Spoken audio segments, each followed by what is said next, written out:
Prazer, meu nome é Alessandra. Não precisa. Obrigada. Eu sou pesquisadora no Senai, no distrito Senai. Nós ficamos no bairro Assunção, São Bernardo. Convido a todos a nos conhecerem. Vocês vão se surpreender com a nossa estrutura. Eu estou lá há 15 anos. Sou especialista de embalagens e polímeros.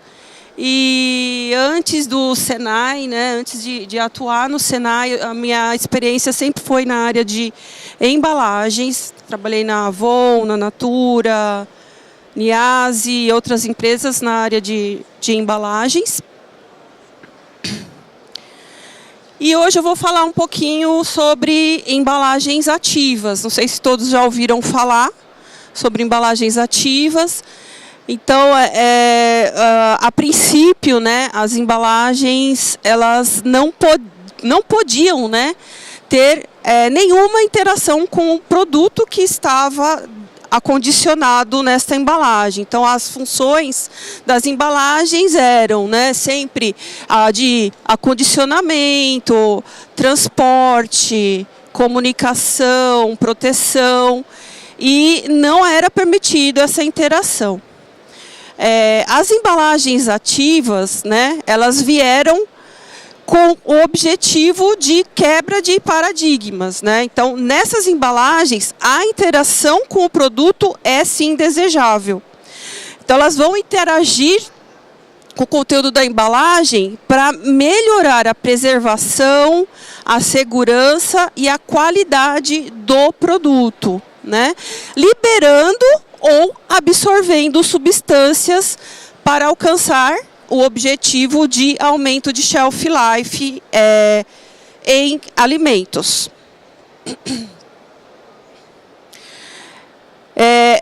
Não é o escopo dessa apresentação, mas nós também temos, além das embalagens ativas que interagem com o alimento, nós também temos as inteligentes, que elas apresentam informações importantes desses alimentos somente observando a embalagem. Mudança de cor, que indica que a embalagem ela sofreu aquecimento no transporte, um lácteo que não poderia sofrer esse aquecimento, aí ele muda de cor. As embalagens com RFID, que você consegue colocar muitas informações, tá? Não é o escopo hoje. Então, aqui continuando falando de embalagens inteligentes, nós temos algumas formas de aplicação desses ativos, que a grande maioria são nanoativos, tá?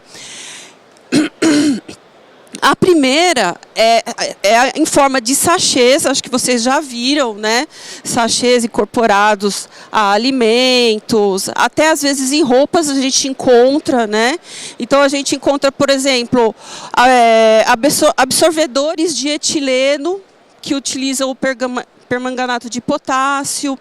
A gente tem os absorvedores de CO2, que são os sais alcalinos. Temos a linha também dos absorvedores de umidade, que trabalham com silica gel, sais saturados, frutose, celulose. E os emissores de CO2, que trabalham com bicarbonato de sódio e o ácido cítrico. A outra forma de aplicação de nano em embalagens é através de... através de revestimentos.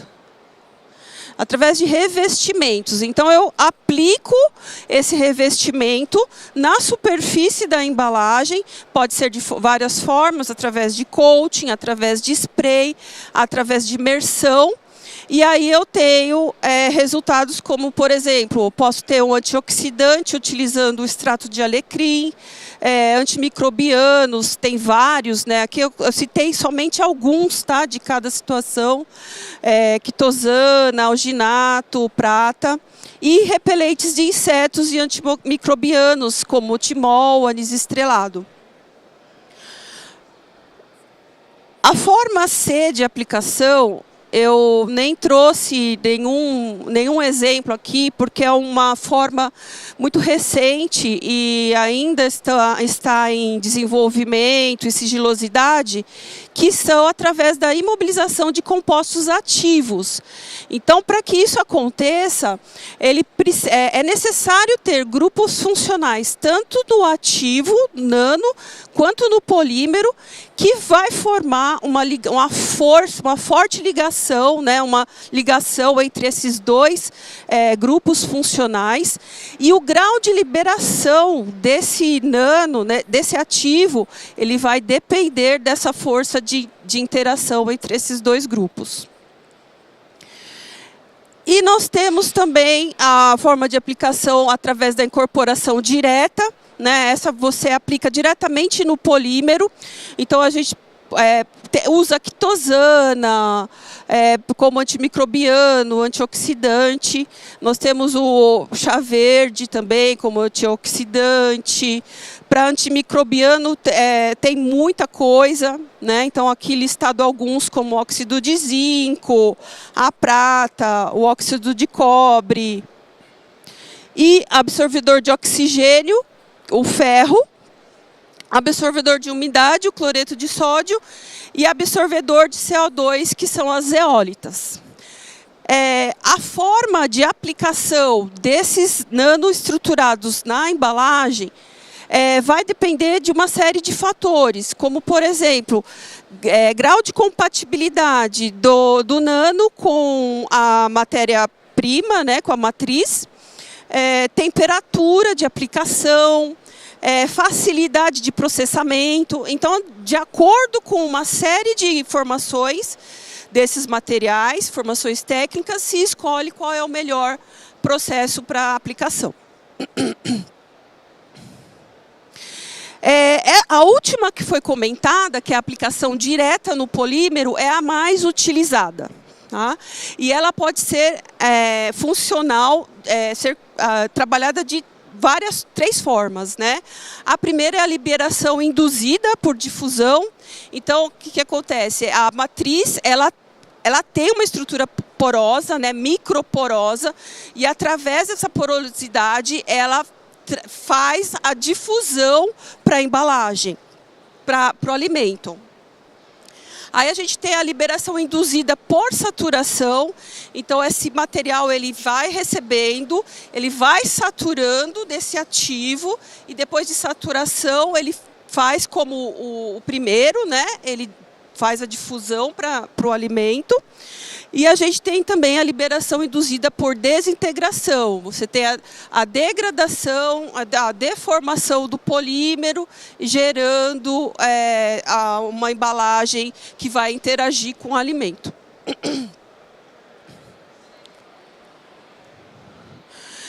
Então, quando a gente fala de embalagens ativas, a gente tem duas grandes famílias. Eu coloquei uma terceira aí que também está em pauta aí, né? Mas a gente geralmente fala que ou elas são emissoras ou elas são absorvedoras.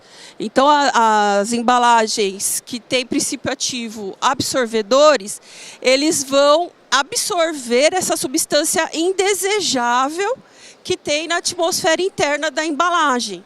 Tá? O que é uma substância indesejável? Por exemplo, um etileno que é liberado por uma fruta que está amadurecendo. O próprio etileno ele é catalisador para o amadurecimento dessa fruta, desse vegetal, né? desse legume. Então, não ter o etileno lá é uma coisa muito boa. Você aumenta a vida de prateleira desse produto. Tá? É um exemplo.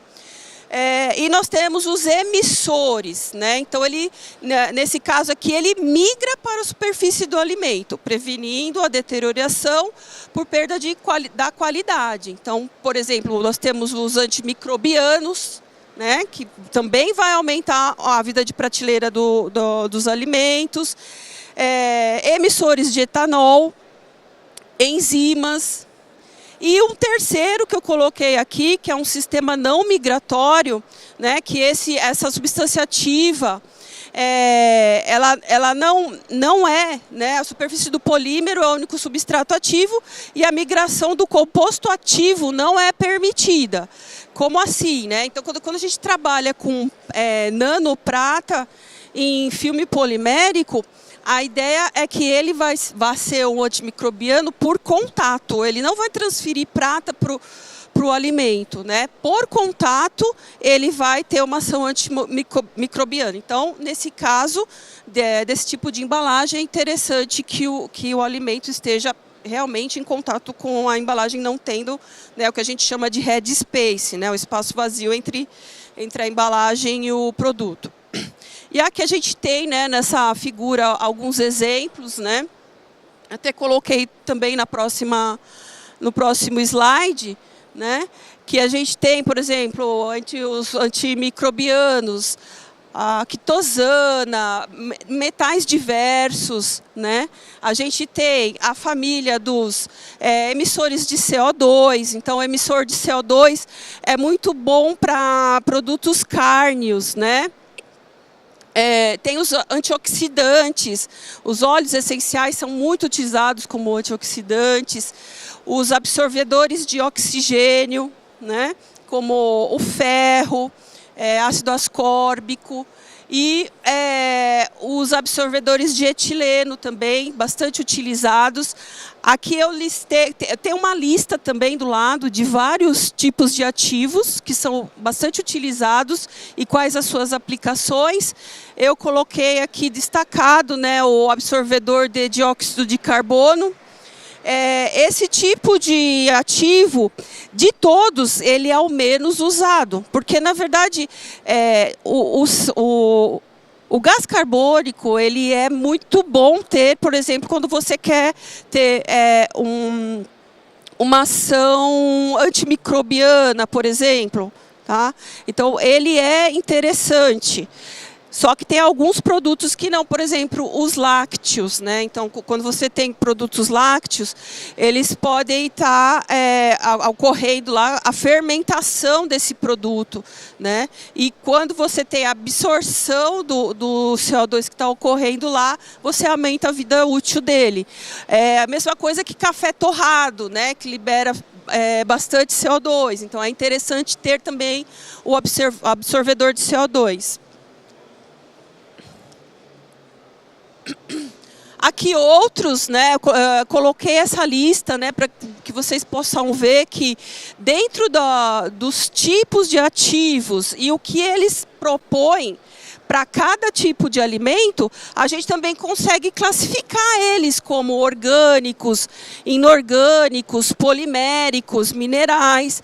Isso é muito importante, por exemplo, quando eu estou fazendo um desenvolvimento de um biopolímero e eu quero que ele seja desenvolvido para uma embalagem ativa, não faz sentido eu colocar um ativo que não tenha essa conversa de um biopolímero. Então, aí eu consigo também selecionar de acordo com o que eu quero mostrar, o que eu quero apresentar para o meu consumidor, né?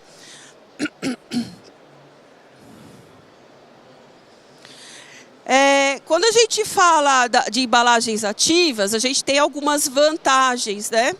Então, como por exemplo, então, como a gente já falou, o aumento da vida útil dos produtos, porque ele reduz a deterioração desses produtos. Então, eu consigo levar esse produto uma distância maior da sua produção, né? Consigo atingir outras pessoas.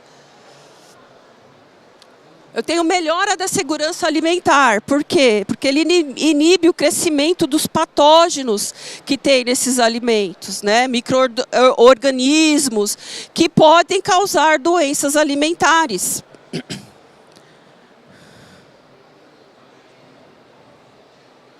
Vocês estão me ouvindo bem? Está ouvindo? Tá.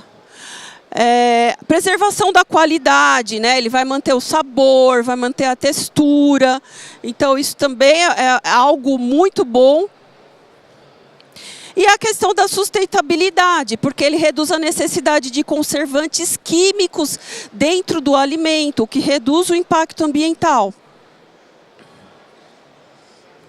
Quando a gente fala de questões a serem consideradas, né, então a primeira coisa é o custo, né, então é uma tecnologia, são materiais especializados, então ele envolve um certo custo. Na verdade, tudo que é novo, ele tem um custo maior, né? Depois, com o tempo, vai ficando mais acessível. A regulamentação, né? Então, quando a gente fala de alimentos, a gente precisa de regulamentação para que isso esteja no mercado, né? Então, tem que estar em conformidade com as regulamentações de segurança alimentar das embalagens, precisa ser aprovado, né? Os impactos ambientais, né? Então, deve ser sempre avaliado a biodegradação, a reciclagem daquele material que você está incorporando no polímero. E a aceitação no mercado, né? Então, os consumidores, pode ser uma coisa muito diferente para os consumidores, então tem a questão de educar e apresentar para esse consumidor que isso vai ser bom para ele, vai ser bom para a família dele, a questão de segurança dessa nova tecnologia. E um último aqui, a demanda de pesquisa de alto grau científico, né? Porque aqui a gente está falando de muitos detalhes do desenvolvimento, né? Então, por exemplo, qual que é o melhor princípio ativo para determinada matriz que você vai incorporar, qual o processo que essa matriz vai receber, né? Para que esse ativo ele seja compatível, quanto aplicar, como aplicar, como liberar esse ativo, né? Como que vai ser o processo de liberação desse ativo. E eu coloquei aqui, gostaria de falar que todos esses itens aqui, né, das questões a serem consideradas, lá nós, no Distrito de Inovação, nós podemos sim ajudar com todos esses quesitos. Tá? Nós somos um instituto com muitos pesquisadores, especialistas na área, e a gente consegue ajudar com tudo isso daqui, tá bom?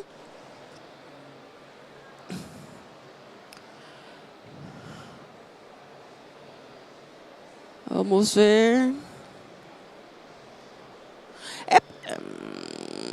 Não está passando. Ah, passou. Então, aqui, onde que podem ser utilizadas, né? Para qual alimento pode ser utilizado? Então, para alimentos frescos, como frutas, verduras, carnes, pescados em geral. São embalagens que controlam a umidade e a atmosfera interna para prolongar a frescura desse produto. Aí nós temos os alimentos processados, como os laticínios, embutidos, snacks, e são embalagens que liberam o conservante, eles absorvem o odor e com isso, com a liberação do conservante, ele preserva também por um período maior. Aqui não é na área de alimentos, mas eu quis incluir. Achei interessante incluir. Acho que não está. Deixa eu passar tudo aqui, porque está.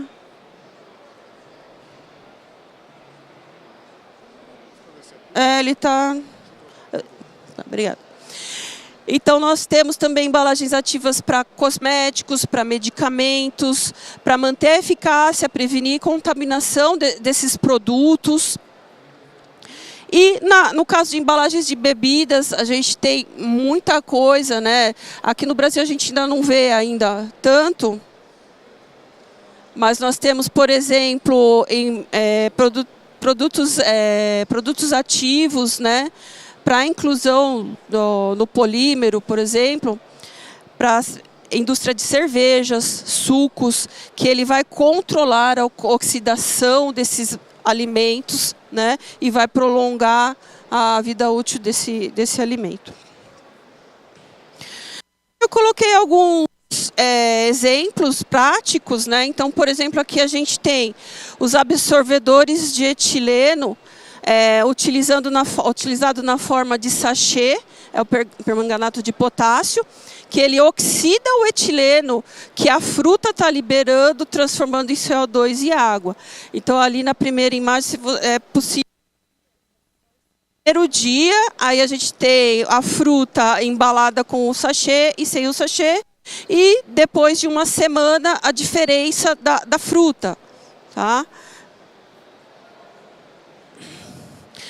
Aqui a gente tem um sistema são sistemas absorvedores de oxigênio.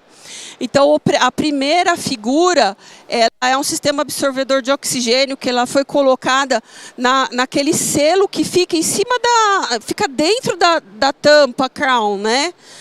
Aquilo lá, ele tem um absorvedor de oxigênio.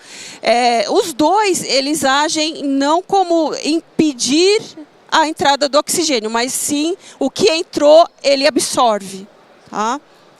Esse daqui também, ele tem um sistema absorvedor de oxigênio na própria matriz polimérica também.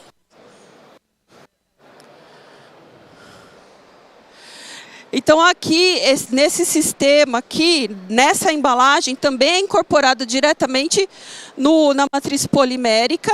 Ele é um absorvedor de oxigênio também, que ele utiliza o ferro ativo com a nanoargila incorporada para otimizar a dispersão na matriz polimérica. Então, todos esses exemplos, quando são em matriz polimérica, é importante que tenha uma boa dispersão, que tenha uma boa homogeneização na matriz, para garantir maior eficácia da sua atuação. Aqui a gente tem um exemplo de emissor de dióxido de enxofre. Então, ele é bastante utilizado no transporte de uvas, né? Ele tem uma função antimicrobiana, porque ele os fungos da uva. Então, como que ele atua? A umidade da respiração da uva, ela é absorvida, no caso aqui é utilizado o metasulfito de sódio, de forma a gerar o dióxido de enxofre. Tá? E assim mantém com maior integridade a uva para transporte, armazenamento, venda.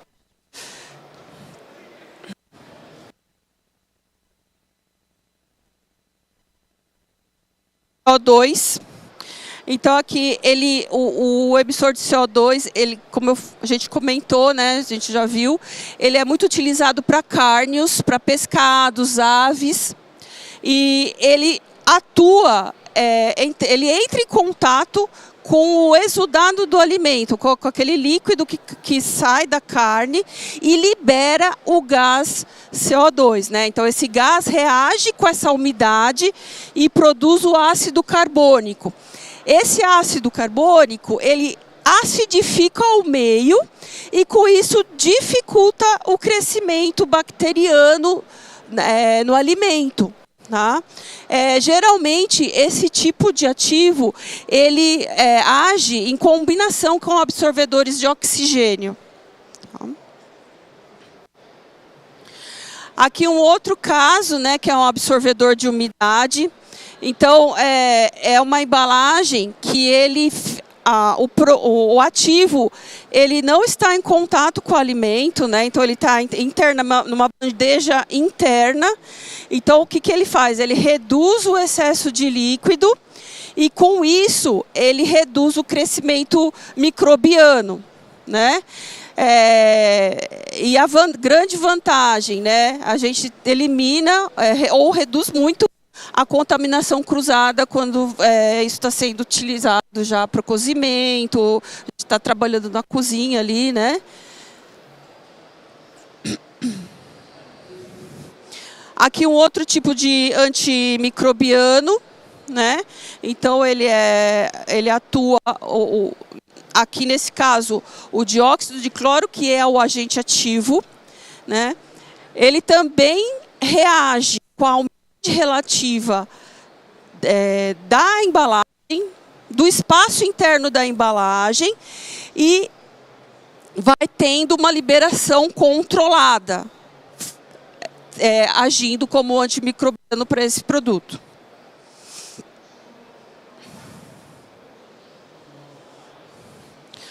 Aqui a gente tem um emissor de etanol na forma de sachê. Ele também promove uma liberação controlada quando a gente fala de pães, produtos, né, de panificação. A gente tem muita ação, atividade